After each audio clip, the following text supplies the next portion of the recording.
très content déjà de vous recevoir parce qu'on voit qu'il y a beaucoup de monde ici et que vous avez bien participé. Donc voilà, donc ça va nous prendre ces 10-15 minutes là pour essayer de rassembler. Est-ce que vous voyez déjà se dégager des thèmes? On les voit d'ici. Vous arrivez à voir là, on a vu les guerres, l'avenir pour les jeunes. Il y a des phobies aussi, hein, voilà. Différentes sortes de peurs. Il semblerait qu'il y ait des peurs pour l'Église. Ah, peur de la montée des extrêmes politiques dans le monde, peur du manque de prise en compte de la dégradation du climat. Bon, voilà, c'est le moment où je me tais. Ben, merci beaucoup en tout cas. Voilà, ça en fait des choses. Hein. Peur de la guerre, peur de l'isolement, perte de la démocratie, des phobies, la santé, des peurs pour le climat, des peurs pour l'Église, des peurs du racisme, des peurs de l'avenir pour les jeunes. Puis je lis des angoisses, la violence, l'individualisme, l'isolement, l'indifférence, la peur de tomber, la peur du dentiste aussi, peur du fascisme, peur de l'ignorance. Oh là là, peur de l'ignorance. Il y a de quoi. Peur des rumeurs.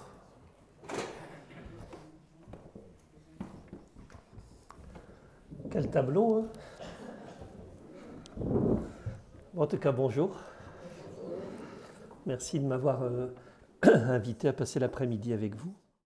J'accueille tout ce que vous dites là, mais moi j'arrive aussi cet après-midi avec dans la tête et dans le cœur des bons amis à moi qui s'appellent Justine et François, dont j'ai célébré le mariage il y a 20 ans et qui ont porté en terre hier matin une de leurs 3 enfants, Zoé, une petite Zoé qui a 15 ans et qui a choisi de ne plus vivre. Et je voudrais qu'on pense à eux cet après-midi. Alors Zoé, c'était une fille de 15 ans, hypersensible, viscéralement, dit son papa, viscéralement assoiffée de justice. Et de plus en plus, c'est ce que m'écrivait son papa, de plus en plus elle disait ne plus se retrouver dans ce monde à cause de la dureté du monde et de la lâcheté du monde. Et alors en cherchant à comprendre ce monde qui est un monde difficile, c'est dur la vie, hein. C'est dur la vie, il faut quand même qu'on se le dise, hein. On ne va pas faire semblant que la vie c'est simple. Il faut faire attention d'ailleurs aux gens qui nous disent que la vie c'est simple.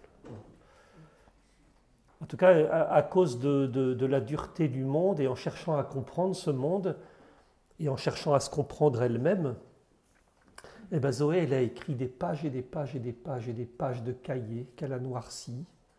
Et elle parlait à ces cahiers, me dit son papa, comme on parle à un ami. Et je vous cite quelques lignes de Zoé. Elle disait je suis constamment submergée par un flot de pensées, de souvenirs, surtout quand j'écoute de la musique. Et elle disait je m'imagine constamment les pires scénarios possibles. Mais là, mes émotions sont de plus en plus fortes et violentes.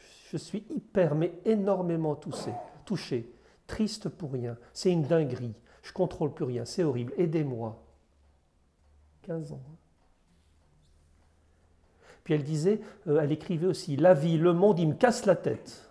Réchauffement climatique, Israël-Palestine, le Hamas, les terroristes, le RN, la guerre Ukraine-Russie, la Corée du Nord, la Corée du Sud, Donald Trump, les guerres en Afrique, les violeurs, les pédophiles. Enfin, merde! Elle écrivait. Enfin, merde! Et elle écrivait, je ne sais pas trop comment faire à mon âge pour m'engager dans les combats. En vrai, disait-elle, je pourrais rejoindre des associations, créer des contenus sur les réseaux pour dénoncer, pour avertir, pour alerter les gens.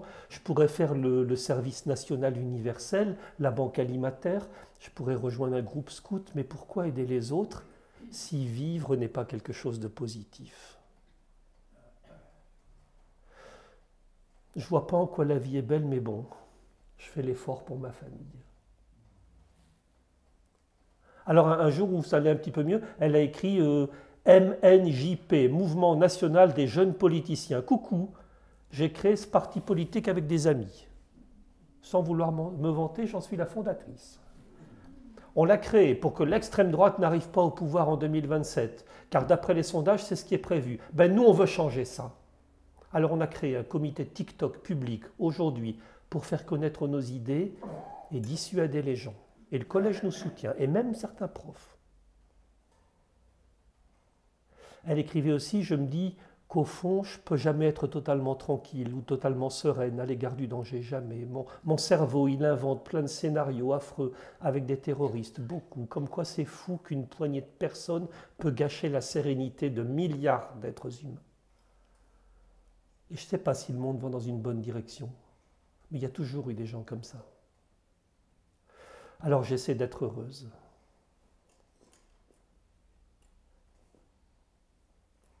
Et puis elle dit aussi, alors elle écrit aussi, je ne vais pas tout vous lire parce que c'est magnifique ce qu'elle a écrit. Elle dit merci à un des médecins qui l'a accompagnée dans ses angoisses et tout ça. Et elle lui dit merci parce que vous m'avez appris à parler. Et maintenant, je vis le moment présent sans me projeter. J'écoute mes envies, ce que je ne faisais pas. Et je me sens tellement mieux. Et je ne sais pas comment vous remercier. Vous faites un très beau métier, monsieur. Aucun mot n'est à la hauteur de ce que je ressens. Sincèrement, merci. Et puis elle écrivait, j'ai eu une discussion de politique vite fait à table, et ça fait ressurgir une angoisse. Et j'en ai marre. Je ne peux plus parler de ce qui me passionne sans souffrir. On est vraiment gouverné par des gamins et des gens assoiffés de pouvoir. Ça me saoule grave. Et j'ai hâte d'être assez forte pour pouvoir y réfléchir et m'y intéresser. Plus tard, j'aimerais travailler dans l'humanitaire. Et après, faire une carrière dans la politique pour rehausser le niveau. Et être une personne vraiment là pour défendre ses valeurs. Eh bien, il n'y aura pas de plus tard. Parce que Zoé, elle s'est jetée sous un train il y a quelques jours. Et ses parents, ils ont reçu depuis quelques jours des centaines et des centaines de messages. Et il y avait dans tous ces messages celui d'Elisa, qui est une amie de Zoé au collège. Et Elisa qui dit « Zoé, je continuerai d'être heureuse pour toi. » Voilà, je voulais vous partager. J'ai dit à ses parents que je partagerai quelques-unes des lignes qu'ils ont lues hier matin aux funérailles. Alors quoi ? Dans ce monde qui marche un peu sur sa tête quand même, dans ce monde qui est un petit peu fou, dans une société qui génère quand même de l'angoisse, et vous l'avez bien dit, vous le dites dans tous vos petits papiers là, est-ce que c'est encore possible de vivre ? Est-ce qu'il est encore raisonnable aujourd'hui, le 16 mars 2025, à 15h08, est-ce qu'il est possible de penser qu'il est possible encore d'aller vers une société plus humaine ? Eh bien, ma réponse est oui. Et voilà, la conférence est terminée. Je vous souhaite de retrousser vos manches maintenant, de mettre vos chaussures, et puis je vous souhaite une belle fin d'après-midi. Non, on va essayer de développer un petit peu ça. Hein. Alors, autant vous le dire tout de suite, hein, pour que vous n'attendiez pas de moi ce que je ne peux pas donner. Moi, je ne suis pas philosophe, je ne suis pas sociologue, je ne suis pas anthropologue, je ne suis pas non plus un optimiste résolu, je ne suis pas non plus un pessimiste, je suis plutôt un funambule. Voilà, je marche sur un fil de crête. Je suis peut-être plus poète que théologien. En tout cas, moi j'essaie de marcher du côté de l'espérance, bien plus que du côté du fatalisme ou de la résignation. Et en fait, quand je regarde un petit peu notre monde,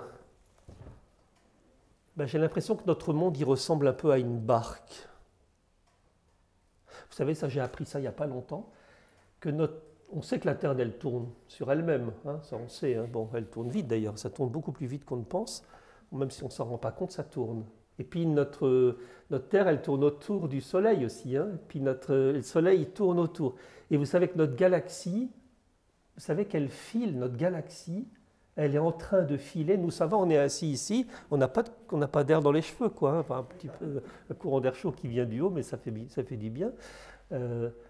Alors qu'on pense qu'on est assis comme ça, tranquillement, un dimanche après-midi, 30 km/s. Vous savez ça? Moi, j'ai découvert ça il n'y a pas longtemps. Notre galaxie, elle est en train de filer à 830 km/s vers toujours. Et j'ai l'impression que notre galaxie, c'est un peu comme un vaisseau qui navigue, et que notre Terre, c'est comme un vaisseau qui navigue, et que notre monde et que notre société, c'est comme un vaisseau qui navigue en train de voguer sur les vagues de l'histoire. Et que ce voyage qu'on est en train de faire, c'est pas une croisière comme en proposent les compagnies de grands paquebots, là, vous savez, qui nous proposent du rêve. Un paquebot sur lequel on peut jouer au casino. Le bonheur. Le bonheur. Bon, le monde, c'est pas ça. Le voyage qu'on fait, c'est pas ça, quoi. Notre monde, il est pris, le navire sur lequel on est, il est pris dans une tempête. On est pris dans des vents violents qui se lèvent sur le lac. Il y a un vent inattendu qui souvent malmène un peu notre bateau et qui menace quelquefois les équipages humains que nous sommes. Le monde, c'est une barque, finalement. Notre société, c'est une barque qui navigue dans l'espace et dans le temps. Notre bateau, il ressemble à certaines heures à un tableau qu'on trouve au musée du Louvre, un tableau de Jérôme Bosch. Vous connaissez les peintures un peu comme ça, oniriques de Jérôme Bosch, donc un peintre flamand du XVe siècle. Et sur ça s'appelle La Nef des Fous.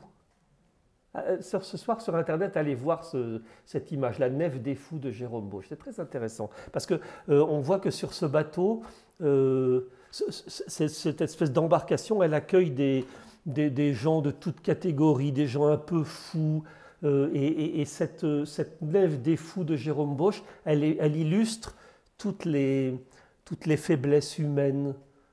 Et sur ce bateau, La Nef des Fous, chacun est tellement occupé par son propre plaisir, ou ses propres aspirations, ou ses propres affaires, que le bateau ressemble très vite à une espèce de radeau de la Méduse, quoi. Il n'y a aucun cap qui peut être suivi parce que chacun pense à sa peau. Vous ne trouvez pas que c'est moderne, ça?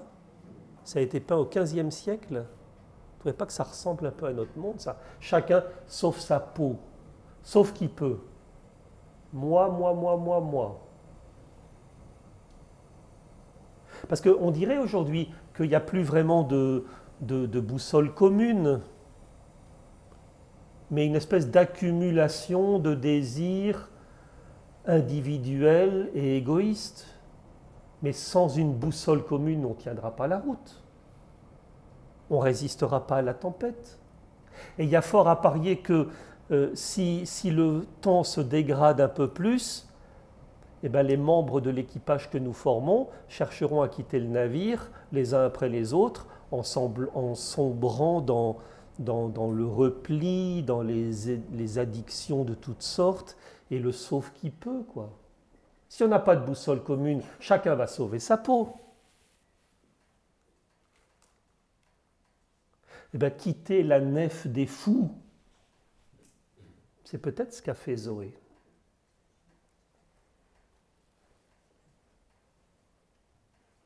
Puis il y a d'autres images que la nef des fous, parce que la barque de notre société, elle ressemble aussi à certaines heures à une espèce de galère.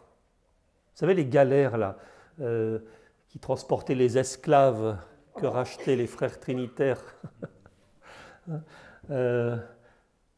Une galère où chacun, vous savez, est scotché à sa place. On nous a attribué une place. C'est là que tu dois être. Et pour être sûr que tu ne bouges pas, on va t'enchaîner à ta place. Et chacun doit tenir le rang qu'on lui a attribué, et il doit ramer dans le sens du chef, qu'on appelait des gardes-chiourmes. Et sur ce bateau, l'équipage, il ne peut pas choisir où aller. Il est téléguidé, il est programmé. On dirait aujourd'hui, il est algorithmé, hein, contraint et asservi. Eh bien, à certaines heures, on dirait qu'aujourd'hui, il y a quelques grands chefs qui font de nous des galériens, qui sont sur leur férule. On n'est pas très loin de ça. Notre monde, il est piloté. Et on sait très bien qu'il est dangereux de laisser un chef envoyer tout un navire à sa perte sans qu'on puisse rien faire. Et toute allusion à des personnages existants est tout à fait voulue. On sent bien ça, hein? On sent bien. Donc à la fois la nef des fous, notre monde, quelquefois à certaines heures comme une galère, on peut rester encore dans la thématique maritime pour qualifier un peu notre société qui nous fait avoir peur de mille choses. Peut-être que si notre monde il ressemble à une nef des fous ou à une galère du temps de l'esclavage, à certains moments, notre monde il prend aussi des allures de Titanic. Le Titanic, on sait, hein, c'était un fleuron de la construction navale. On pensait vraiment que le Titanic était insubmersible. On l'avait vendu comme le paquebot le plus rapide, le plus luxueux, construit par les meilleurs ingénieurs de l'époque. Il pouvait déjouer toutes les tempêtes. On n'a pas pensé qu'il pouvait y avoir un iceberg. Et ce bateau prétendument insubmersible, il a fallu 2h40 pour qu'il sombre au fond de la mer. Et alors le film que vous avez vu, hein, en tout cas il faut voir ce film, on sort un peu mouillé quand même de ce film, hein, on est quand même dans l'eau tout le temps. Bon, ce film que vous avez sûrement vu, il montre aussi qu'on avait reproduit à bord de ce fleuron de la construction maritime, on avait reproduit à son bord toutes les inégalités et toutes les hiérarchies sociales et toutes les injustices du monde, parce qu'il y avait dans les bas-fonds, près des machines, près des cales, il y avait les immigrants qui couraient après le rêve américain, et dans les cabines de luxe, il y avait les riches passagers qui mangeaient dans des porcelaines fines et qui pouvaient bénéficier d'une piscine chauffée, s'il vous plaît, et d'un bain turc et de café décoré avec des palmiers et manger des choses magnifiques dans le grand restaurant. Eh bien, c'est sans doute l'arrogance de se croire meilleur que les autres qui a conduit tout l'équipage et ceux et celles qui leur étaient soumis à cette terrible catastrophe. Alors notre monde arrogant, nos sociétés un peu arrogantes quand même, pourquoi tous nos amis de l'hémisphère sud affluent vers notre vieille Europe? Parce qu'on leur vend du rêve. Notre insolence, elle leur donne de quoi rêver. Et on les comprend qui remontent. On les comprend parce qu'ils en ont assez de vivre dans la misère. Ils en ont assez de vivre sous des dictatures. Eux, ils pensent que chez nous, c'est formidable. Bienvenue, les amis. Alors, Nef des fous, galère, Titanic, peut-être que notre société, elle ressemble aussi à l'Arche de Noé. Un monde qui est... Et peut-être que notre Église, c'est un peu l'arche de Noé. Et c'est sûrement alors une chose belle. Un monde refuge pour tant d'hommes et de femmes, de jeunes et d'enfants qui sont submergés par les difficultés de la vie et qui vivotent dans un monde sans merci. Dans l'arche de Noé, il y a quelques lieux protecteurs. L'arche de Noé, c'est un peu comme le pape François, il disait, comme un hôpital de campagne, quoi. Et ce qui est magnifique, c'est que sur cette arche de Noé, dans un monde qui fait peur, il y a des hommes et des femmes qui se tiennent au chevet des plus fragiles, auprès des gens sans qui tant de gens auraient tant de mal à vivre. Je vous cite notre François, là. Il paraît qu'il va un petit peu mieux. Tant mieux, hein, pourvu qu'il dure. Parce qu'il y a encore des choses à nous dire, hein, François. On n'a pas encore tout entendu. Il écrivait, François, « Moi je vois l'Église comme un hôpital de campagne après une bataille. Il est inutile de demander à un blessé grave s'il a du cholestérol ou si son taux de sucre est trop haut. Nous devons soigner les blessures. Et ensuite, on pourra aborder le reste. Soigner les blessures, soigner les blessures.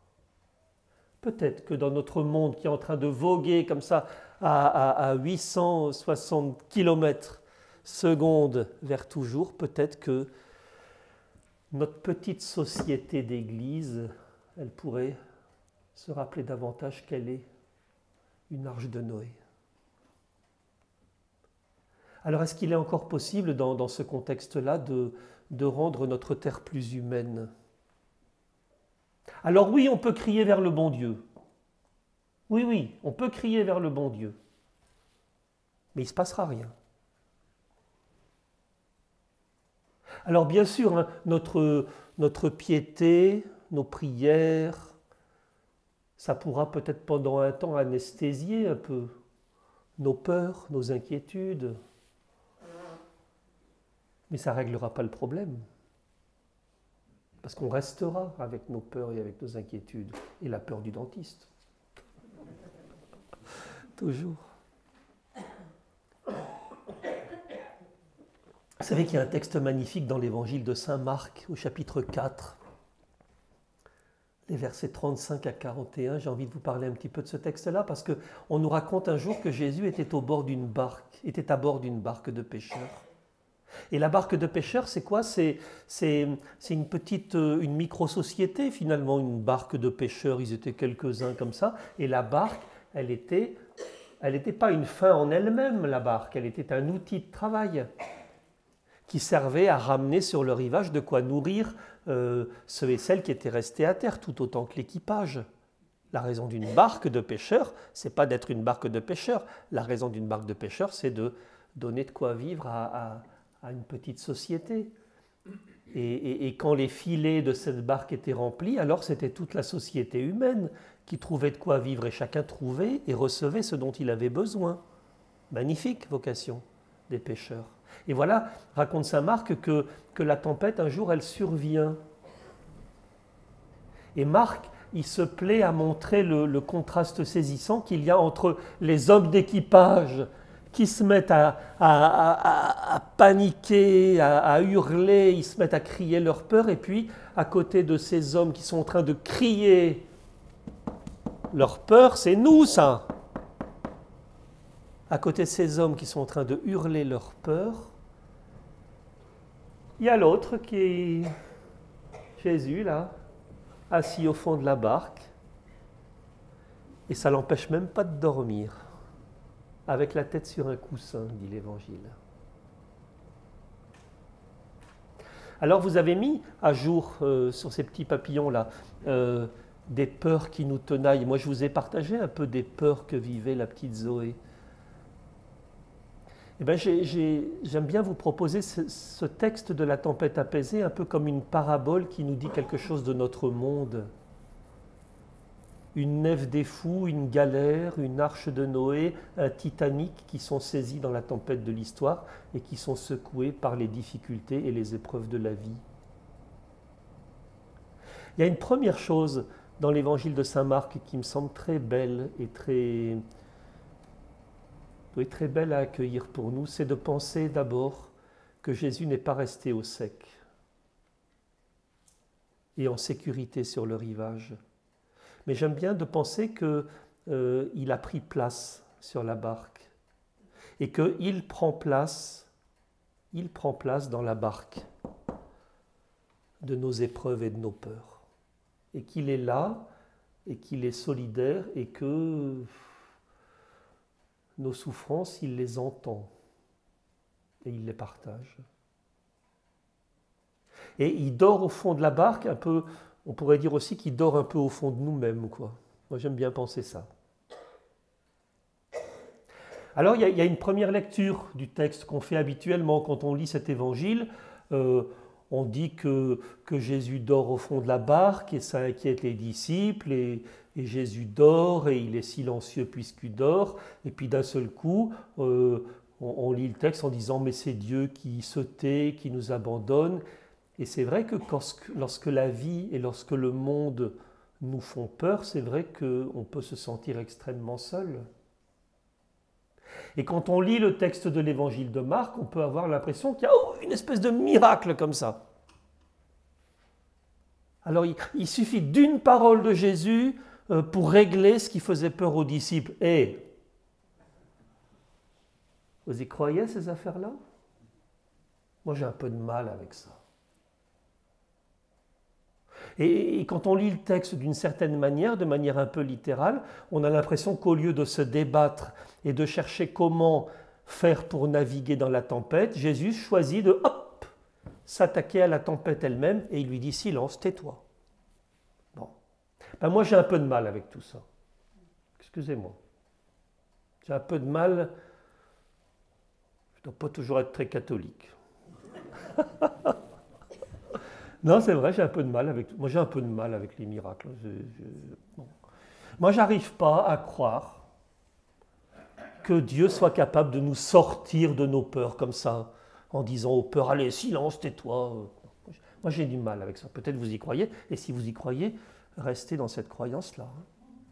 Mais moi, j'ai du mal avec ça. Ça fait des années que je me bats avec ça. Je n'arrive pas à croire que Dieu soit capable de tout. On est bien monté avec ça. Alors moi, je vous propose une autre lecture du texte. Moi, j'ai l'impression que Jésus, d'abord, il n'avait pas le pied marin. Jésus, ce n'est pas un pêcheur, hein. C'est un homme, c'est plutôt un nomade, c'est plutôt un marcheur, c'est plutôt un charpentier de formation, on nous dit l'Évangile. Bon, enfin, son père était charpentier. Lui, on ne sait pas très bien ce qu'il a fait, mais en tout cas, il a sûrement appris le métier de son père. Bon, on n'est pas d'accord avec ça, mais en tout cas, ce n'était pas un marin, ça c'est sûr. Donc, et le peuple d'Israël, ce n'est pas un peuple de marins. L'eau, ça leur fait peur à tous ces gens. Bon. Et alors, si vous allez lire l'Évangile, et peut-être vous irez le relire ce soir si vous le souhaitez, hein, mais au chapitre 4 de Saint Marc, hein, on lit dans l'Évangile que ce sont les disciples qui embarquent Jésus comme il était. Ils disent ça, l'évangéliste. Il dit, ils embarquèrent Jésus comme il était. C'est-à-dire, ils le prennent comme il est, quoi. Faut faire avec. J'aime bien cette idée-là, quoi. Ils embarquent un type qui n'a pas le pied marin. Ça va être gai. Mais ils l'embarquent comme il était, quoi. Parce que c'est qu'un homme, quoi. Voilà, il l'embarque comme il était, avec... et il l'embarque comme un novice, en fait. Tout bleu qu'il est, quoi. Bon. Et alors, on voit dans l'Évangile que Jésus se laisse faire. Parce il y va comme il est, même s'il n'a pas le pied marin, parce qu'il a confiance dans ses disciples. Et il a tellement confiance en eux qu'il va s'asseoir au fond de la barque pour se reposer de la fatigue du jour. Parce qu'il se passait des choses avant. Il y a eu une foule qui était venue à sa rencontre. Enfin, il était un peu fatigué, comme on l'est quelquefois. Et donc, lui, il a tellement confiance en ses disciples qu'il peut piquer un petit roupillon, là, comme on aime bien faire quand on est fatigué. Moi, j'aime bien regarder Jésus qui pique un roupillon. Plusieurs fois dans l'Évangile, on dit ça. Hein. Quand il va rencontrer la Samaritaine, il pique un petit roupillon. Aussi sur le bord du puits de Jacob, là, à Samarie. Ça dit quelque chose de son humanité, quoi. Jésus, c'est pas le glorieux comme ça. Non, il pique un petit roupillon, quoi. Puis il aime bien être à table avec les gens. Bon. Donc il est assis au fond de la barque, il pose sa tête sur un sac, je sais pas quoi, et puis il s'endort. Et comme tous les soirs sur le lac de Tibériade, le vent se met à souffler. C'est tous les soirs que ça souffle à Tibériade, à cause des courants. Il y a une faille dans les montagnes là, qui fait que le vent chaud s'engouffre dans cette... et puis tous les soirs sur le lac de Tibériade, il y a une tempête plus ou moins forte, mais il y a toujours du vent le soir au bord du lac de Tibériade. Mais voilà que le vent se lève fort et ça ne l'empêche pourtant pas de dormir. Bon. Mais ça souffle fort. Alors on nous parle d'un miracle dans l'Évangile, mais moi les miracles ça ne me parle pas trop. Parce qu'en mer il n'y a pas de miracle. Il n'y a pas de miracle en mer. Quand la tempête elle se met à souffler, il n'y a que la paix du cœur qui peut surmonter cette tempête. Il n'y a pas de miracle en mer. Parce qu'en fait, il y a deux tempêtes dans l'Évangile. Il y a la tempête de la mer, et puis il y a la tempête dans les cœurs aussi des disciples. Et la peur, c'est une tempête de la vie. Et quand on se trouve sur un bateau, en pleine mer, et que la tempête, elle fait rage, on ne peut pas descendre. Il faut tenir. Non mais c'est important ça, hein. On ne peut pas descendre. Et nous, on ne peut pas descendre. On ne peut pas descendre de ces peurs-là, qui sont légitimes. Hein. Ce sont des vraies tempêtes, tous ces bazars-là. Mais on ne peut pas descendre. Il va falloir qu'on tienne. C'est l'équipage qui doit tenir. Il n'y a pas de fuite possible, sauf...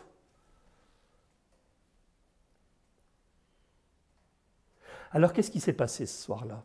Moi, je propose une autre lecture, qui n'est peut-être pas très conventionnelle, mais en tout cas, elle nous renvoie à nos responsabilités.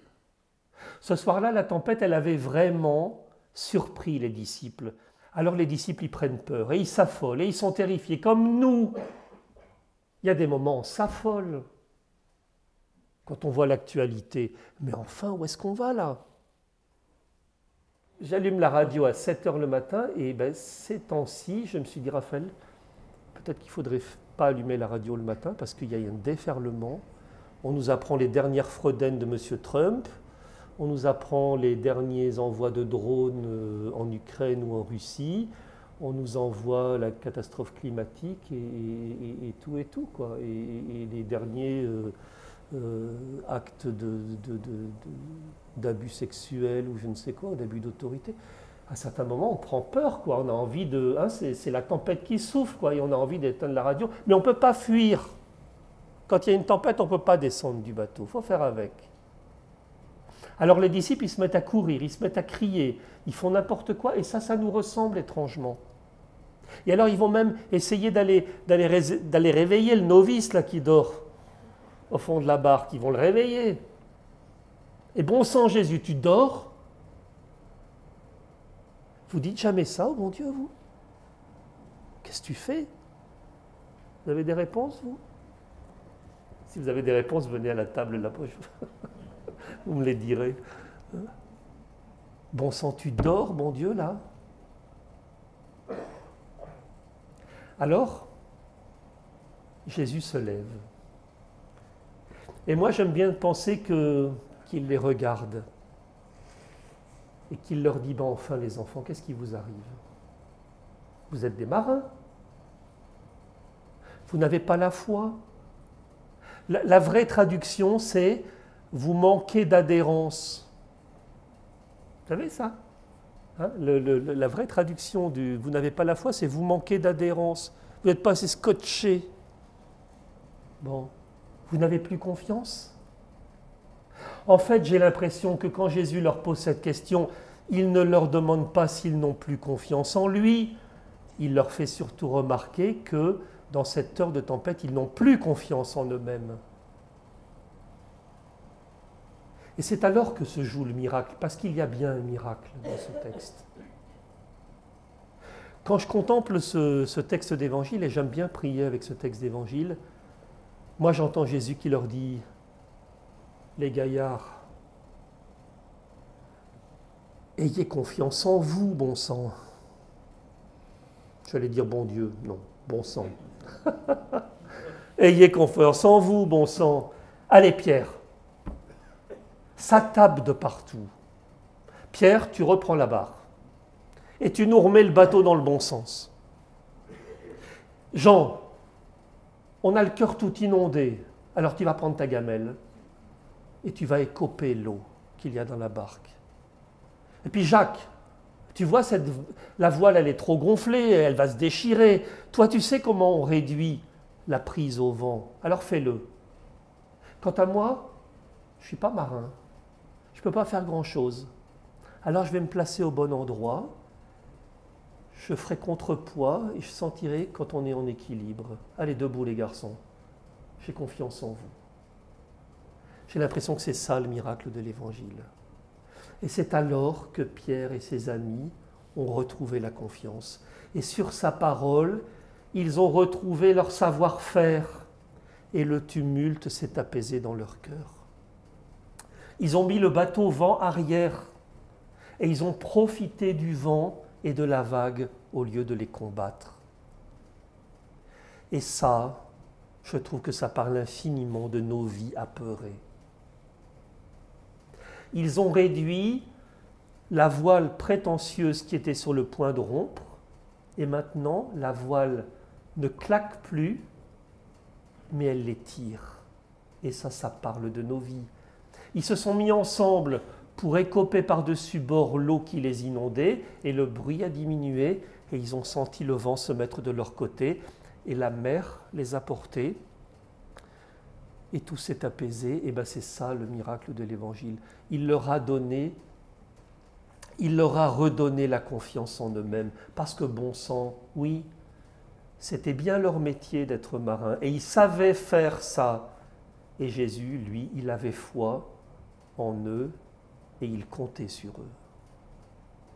Et bien j'ai l'impression que dans ce récit de la tempête apaisée, là, il y a une clé pour reconstruire notre monde d'une manière plus juste et plus fraternelle. Il y a du vent, ça souffle.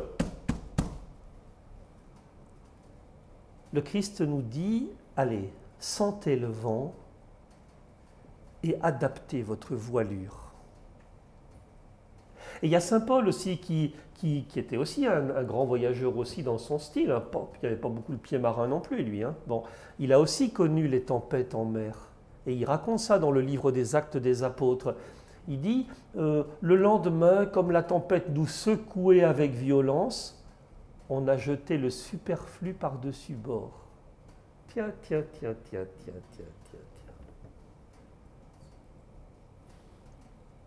Parce que c'est peut-être ça aussi qu'il faut faire dans la tempête.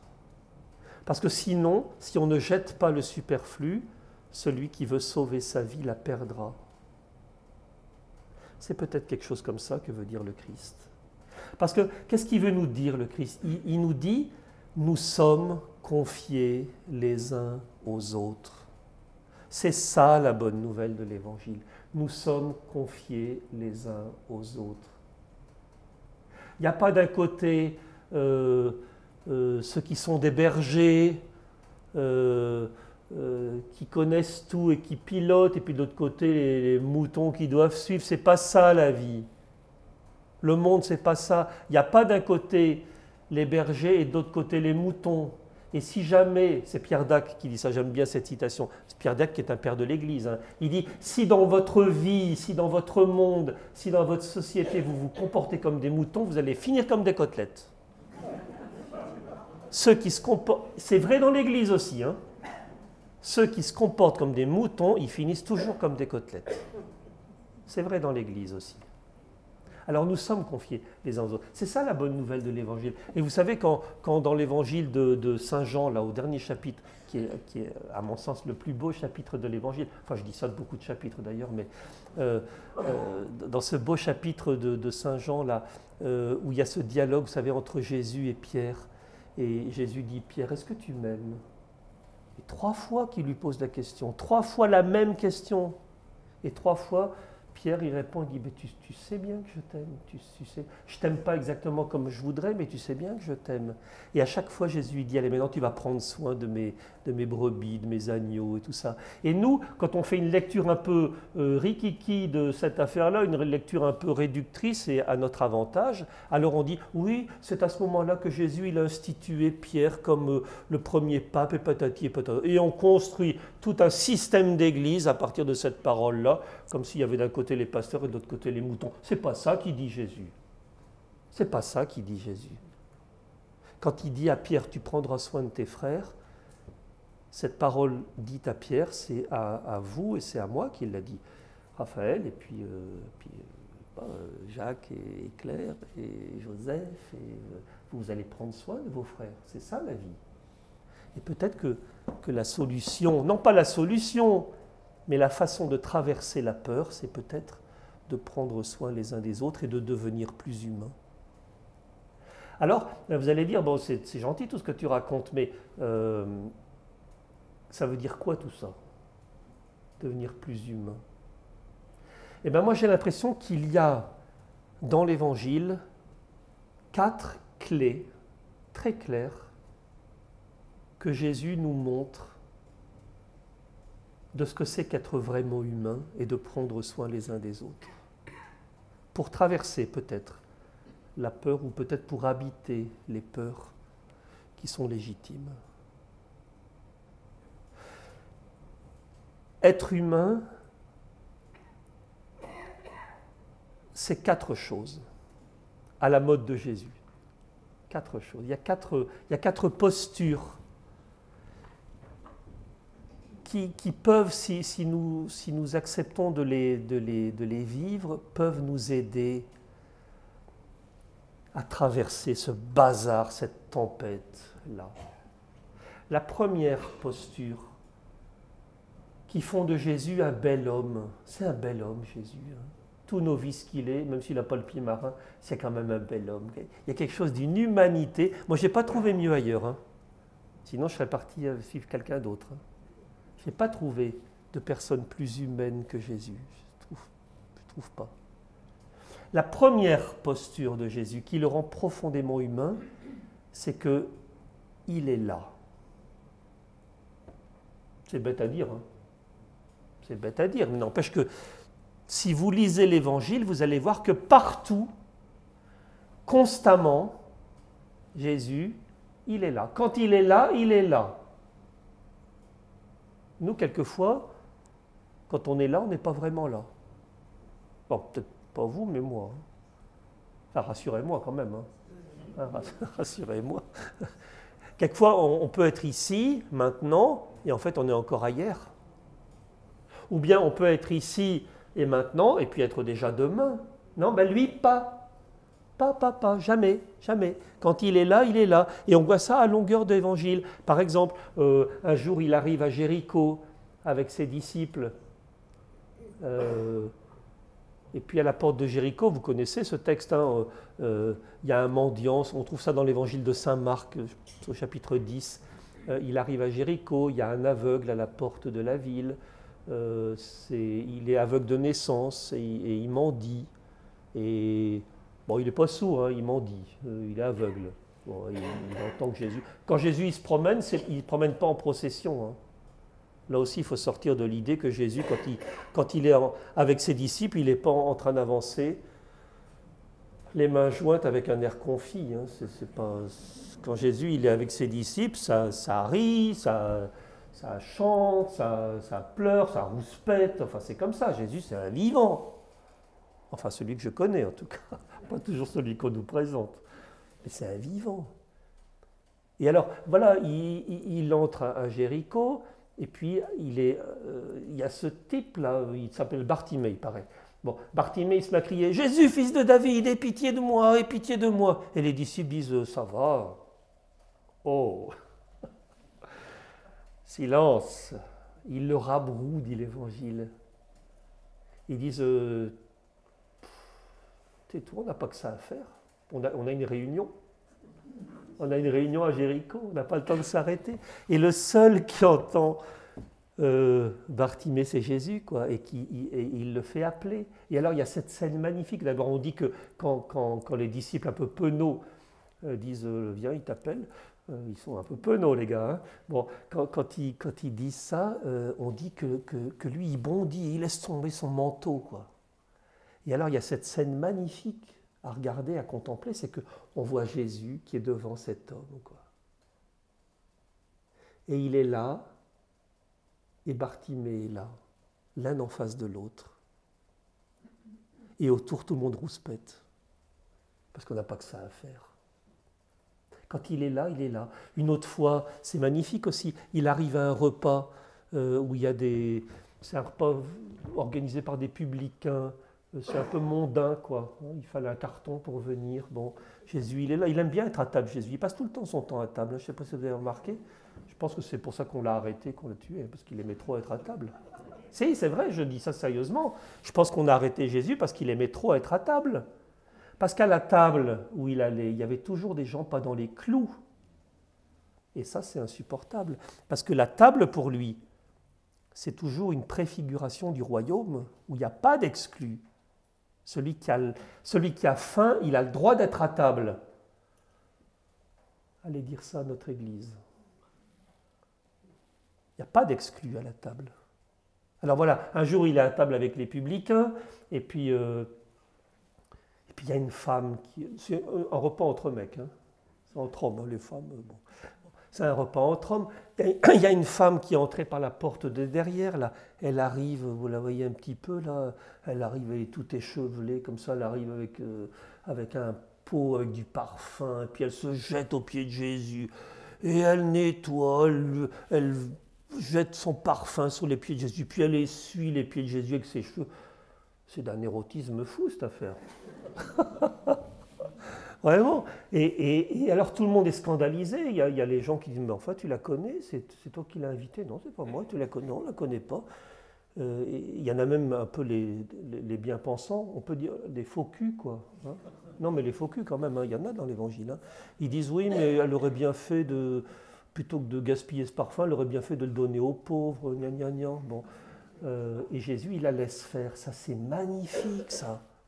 Il est là pour elle. Elle est un peu excessive quand même, cette femme. C'est un peu excessif quand même, son affaire. Eh bien, il se laisse faire, quoi. Il est là pour elle. Il est là pour elle. Et moi, je me dis que ça, c'est ça qui le rend profondément humain. Une autre fois, on pourrait dire plein, c'est comme dans l'évangile de ce matin, la transfiguration, là. Qu'est-ce qu'il a fait, Jésus? Il est parti avec les disciples qui commençaient à paniquer un peu parce qu'il y avait de la tempête dans leur tête, là. Il les prend à l'écart, il les emmène sur une haute montagne qui n'existe pas. Il se tient à l'écart et il est là, quoi. Et c'est parce qu'il est là que les garçons y retrouvent leur bon sens. Et tout le temps dans l'évangile, c'est comme ça. Et la Samaritaine, tout le temps, quand il est là, il est là. Et nous, on est si souvent ailleurs. Ça le rend profondément humain, cette attitude-là. Être humain, c'est apprendre à habiter l'aujourd'hui. Ça, c'est sûrement une clé. Pour sauver le monde de la peur, il faut que nous soyons là, les uns pour les autres. Être là.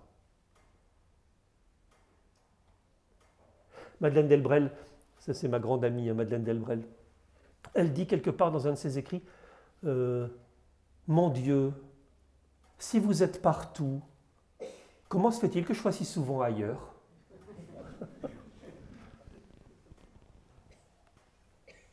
En tout cas, ça c'est une première posture qui rend Jésus profondément humain et qui rend humain aussi ceux et celles qui sont là. Parce que sa présence, elle donne de quoi vivre. Et vous savez, parce que vous avez accompagné sûrement peut-être des gens qui étaient dans une difficulté, dans la souffrance, dans la maladie, à l'approche de la mort quelquefois. On sait bien que quand on est là, on aide aussi l'autre à vivre. Même si on ne peut rien. être là, c'est dire à la peur, tu n'as pas le dernier mot. C'est moi, c'est ma présence qui a le dernier mot. Ça, c'est une première posture de Jésus, constante dans l'Évangile. Relisez l'Évangile, magnifique. Deuxième posture constante de Jésus dans l'Évangile, c'est que tout le temps, il est à l'écoute des gens qu'il rencontre.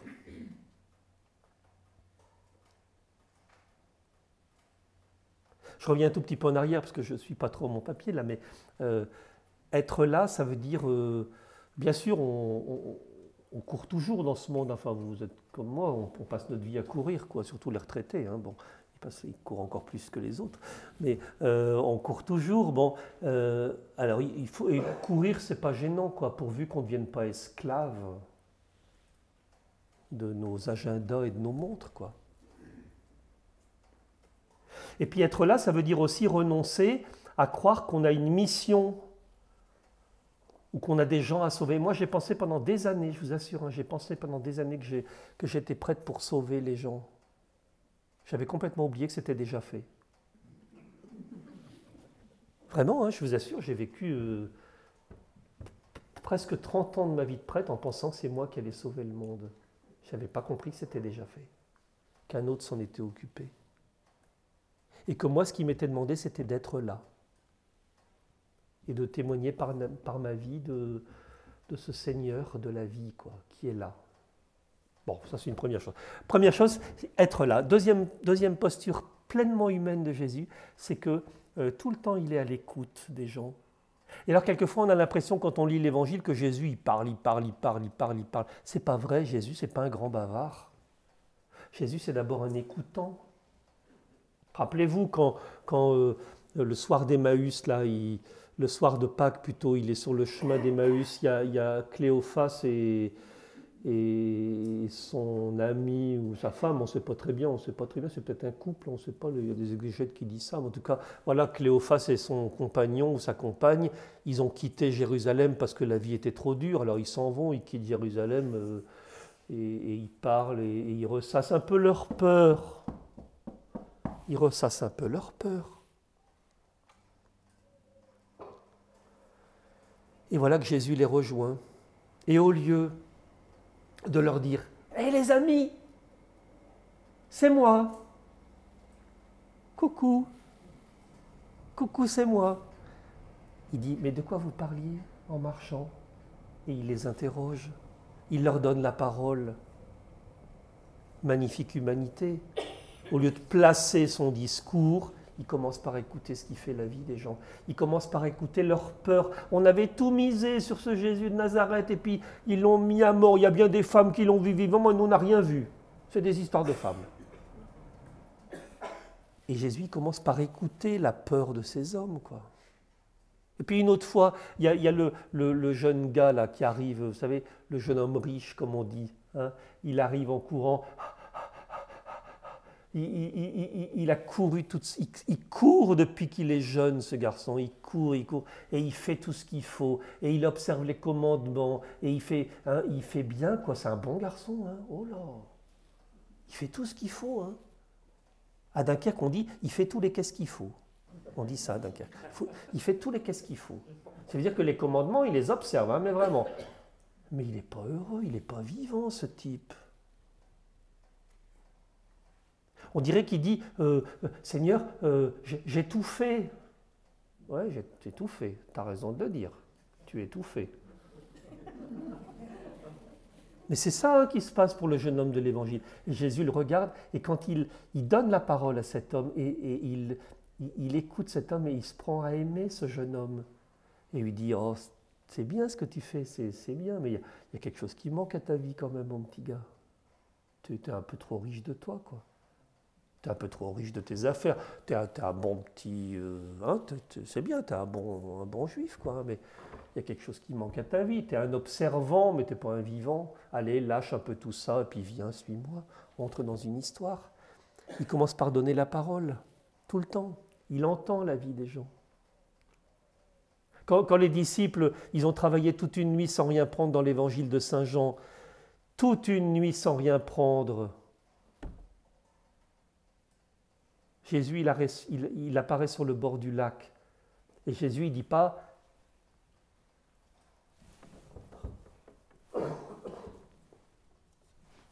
non, non.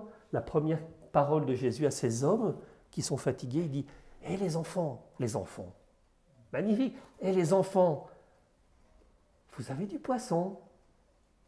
Autrement dit, « Hé les enfants, comment ça va la vie ?» Et il commence par écouter les disciples qui disent « Non, on n'a rien pris. » Mais il commence par écouter. Et j'ai l'impression que tout l'évangile atteste de ça. C'est que quelquefois on a l'impression qu'il y a des discours de Jésus. Évidemment, si vous allez lire, vous ouvrez l'évangile de Saint Matthieu, alors on dit discours sur la montagne. Mais il n'y a pas de discours sur la montagne. Aaron, arrêtons avec ça. Il n'y a pas de discours sur la montagne. Jésus, il ne s'est jamais assis comme Raphaël Buis sur une estrade avec un micro et un pot de fleurs et un verre pour faire un numéro de claquette, quoi. Jésus ne fait pas des numéros de claquette. Quand Jésus il est devant 5000 personnes qui sont là, paraît-il, peut-être 4500 d'ailleurs, hein, ou peut-être 5200, on n'est pas très sûr des chiffres. Bon, mais en tout cas, quand il y a tous ces gens qui viennent à lui, qu'est-ce qu'il fait Jésus? Il va vers l'un et l'autre. Et il dit alors ça va la vie? Allez, raconte un peu ton histoire. Et alors les gens, ils se mettent à raconter leurs joies, leurs soucis, leurs inquiétudes, leurs misères. Et de temps en temps, il dit « Oh, il y a du bonheur pour ceux qui savent pardonner. Oh, il y a du bonheur, j'en ai vu un là-bas. Il y a du bonheur pour les gens qui font de la justice. » Et j'ai l'impression que toutes les paroles que les disciples, les évangélistes ont collectées à la fin, là, des années après, c'est des paroles que Jésus a prononcées peut-être, mais ces paroles, elles ne sont pas nées dans sa tête, elles sont nées dans la vie. Il a écouté et il a souligné, il a surligné la vie qu'il entendait. Ça, c'est être humain. Et peut-être que ce qui nous est demandé à nous, pour sortir un peu de la peur, c'est de nous donner la parole, de nous autoriser à dire, être là, et puis écouter. On pourrait prendre tout l'évangile comme ça, mais je vois que le temps passe, hein, il faut quand même commencer à bâiller, puis moi je vais commencer à m'endormir. Il y a une troisième posture qui est très belle dans l'évangile et qui rend Jésus infiniment humain, c'est excusez-moi de vous dire ça, c'est un peu trivial, mais en parlant de Jésus, ça fait un peu drôle, mais il ne se la pète pas, quoi. Il s'y croit pas, quoi. Enfin, il s'y croit pas. On est d'accord, hein. Mais il n'arrive pas riche d'un savoir, vous savez. Non, il arrive comme un pauvre Jésus. Et ça le rend infiniment humain. Jésus, c'est un homme désarmé dans l'Évangile. Quand il appelle des disciples à le suivre, il ne sait pas s'ils vont répondre. Quand il envoie les gaillards 2 par 2 au devant de lui pour aller dans les villages où lui-même devait passer, il dit quand vous partez les gars, faut pas la peine de prendre 36 trucs, hein. Pas la peine de prendre 2 tuniques et des pièces de monnaie, partez sans rien et partez librement, quoi. Partez à main nue, partez à âmes égales pour rencontrer les gens à âmes égales. Et quand vous entrez dans une maison, commencez pas à les baratiner, commencez par leur dire paix à cette maison. On n'est pas loin de ça, hein. Paix à toi. Voilà, paix, que la paix soit avec toi. Et je vais t'aider à trouver la paix si tu veux bien. Et tout le temps dans l'Évangile, il est comme ça, Jésus.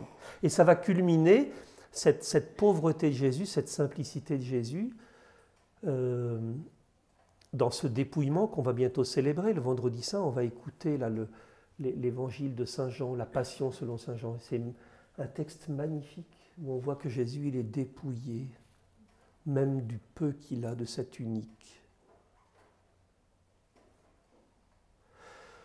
Être humain, c'est avancer désarmé dans la vie.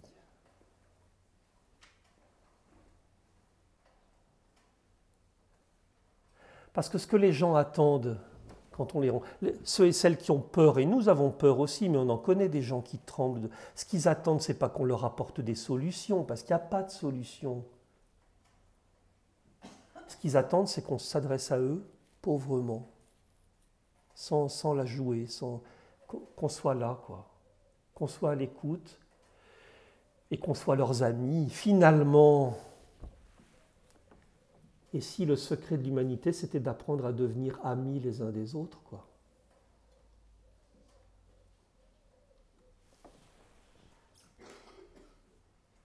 Et puis quatrième posture qui fait de lui quelqu'un d'infiniment humain, et cette humanité-là, elle témoigne de son humanité, et puis elle rend les gens humains autour de lui aussi. Et ça, c'est magnifique.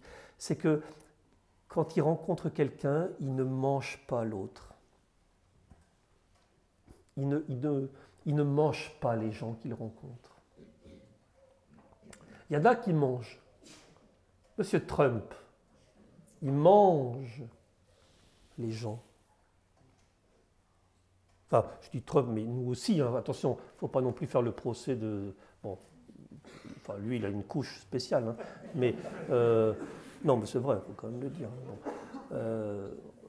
Mais on sent que dans sa façon d'être, c'est prégnant, quoi. Hein, il prend l'autre, quoi. On va prendre le Groenland. On va prendre le Canada, on va prendre les mines les minerais rares d'Ukraine, on va prendre, lui il mange les gens. Bon. Jésus c'est tout. Nous aussi, attention, hein, parce qu'encore une fois, il ne faut pas non plus croire que nous ça va, enfin moi ça va en tout cas, vous je ne sais pas, mais... Non, mais c'est vrai, il ne faudrait pas qu'on se prenne, non mais il ne faut pas qu'on se la joue non plus, quoi. Nous on est un peu comme ça, on mange les gens, hein, quelquefois, c'est pas qu'on voudrait, mais n'empêche que quelquefois on bouffe les autres, quoi. Qu'est-ce qui me bouffe celui-là? Vous dites jamais ça? Qu'est-ce qui me bouffe celui-là? Bon. Mais le Christ, lui, il ne mange pas les gens. Et ce qui le passionne, Jésus, c'est la liberté des personnes. Et ça le rend infiniment humain. Et alors, il y a un passage... J'ai déjà eu l'occasion d'en parler lors d'une retraite où on s'est retrouvés à quelques-uns là. Mais il y a un passage, moi, qui me semble lumineux dans l'Évangile, qui montre à quel point Jésus, il aime la liberté des gens plus que tout. On trouve ça dans l'Évangile de Saint Jean. Vous savez, il y a la multiplication des pains dans l'Évangile de Jean. Et alors, il y a 5000 personnes qui sont nourries. Enfin, bon, encore une fois, il y a de quoi manger. Bon, il en reste même. Hein. Il en reste 12 paniers. Et à la fin du repas... alors je traduis un peu l'évangile, hein, mais enfin c'est comme ça. Jésus dit c'était bon? Et les gens disent ouais, c'était bon. Et il y en a eu assez. Oui, il y en a même 12 paniers qui restent. Oh. Et Jésus dit écoutez, maintenant je vais vous parler de quelque chose d'autre. Parce que ceux qui mangent ce pain-là, ils vont finir par mourir un jour ou l'autre. Mais moi je connais un pain, celui qui en mange, il ne mourra jamais. Alors les gens disent ah bon? Ah bon? Parle-nous de ce pain-là. Il dit oui, c'est le pain de vie. Ah, donne-nous le pain de vie. Et Jésus dit, je suis le pain de vie. Et à ce moment-là de l'évangile, dit Saint Jean, pouf, tout le monde s'en va. Tout le monde s'en va. Et il ne reste plus que les 12 disciples autour de Jésus. Vous imaginez un peu le tableau? Ils étaient 5000. Ils ne sont plus que 12 autour de Jésus. Et parce que c'est eux qui ont distribué les pains à la foule. Et quand ils ont distribué les pains dans la foule, ils étaient plutôt fiers, hein, les gars. On le connaît. Hein. Nous, on fait partie de sa bande. Enfin, ils étaient un peu comme des responsables de l'Église, quoi. Bon, plutôt fiers. Plutôt fiers d'avoir été choisis par le Maître. Bon. Et c'est eux qui ont distribué les pains. Et puis d'un seul coup, tout le monde s'en va et ils se retrouvent comme 12 clampins comme ça, devant Jésus. Je trouve ce texte magnifique. Parce que moi, je comprends les disciples à ce moment-là de l'Évangile. Ils voient tous les gens partir. Et intérieurement, je suis presque sûr qu'ils se disent...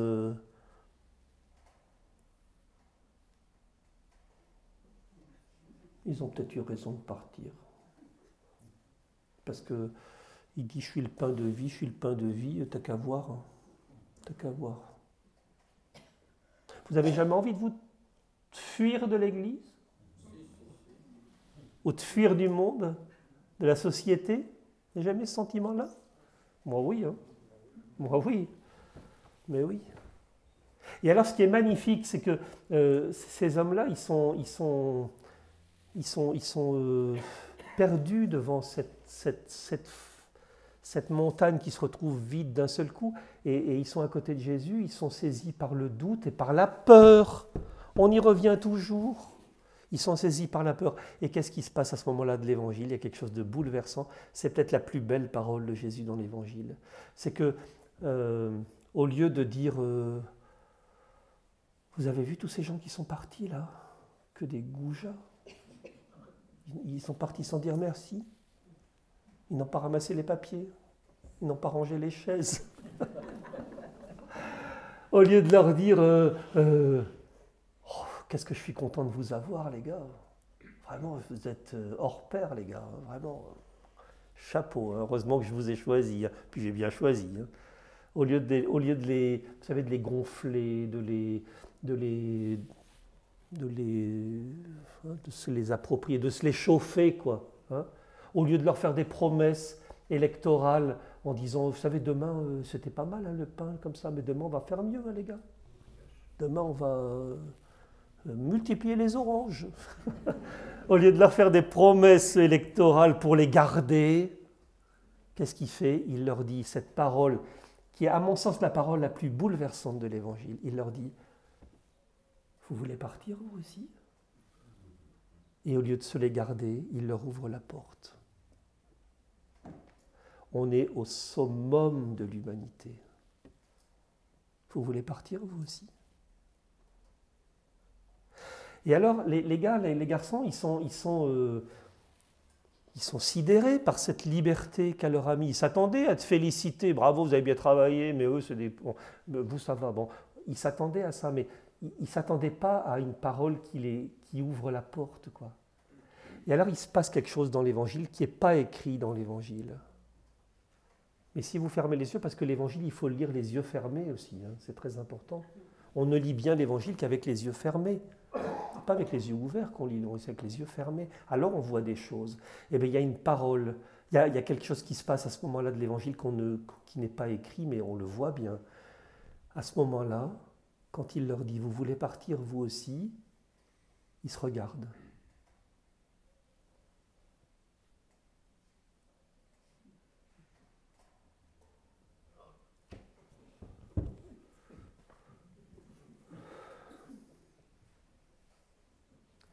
Et ils vont chercher dans le regard des autres de quoi nourrir une réponse. Et alors il y a Pierre qui va dire, en balbutiant, c'est pas une parole de catéchisme, il va leur dire, Pierre, en balbutiant, mais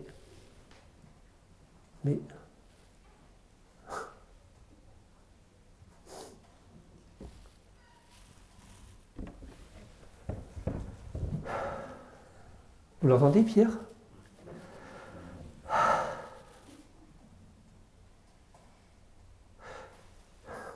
À qui irions-nous?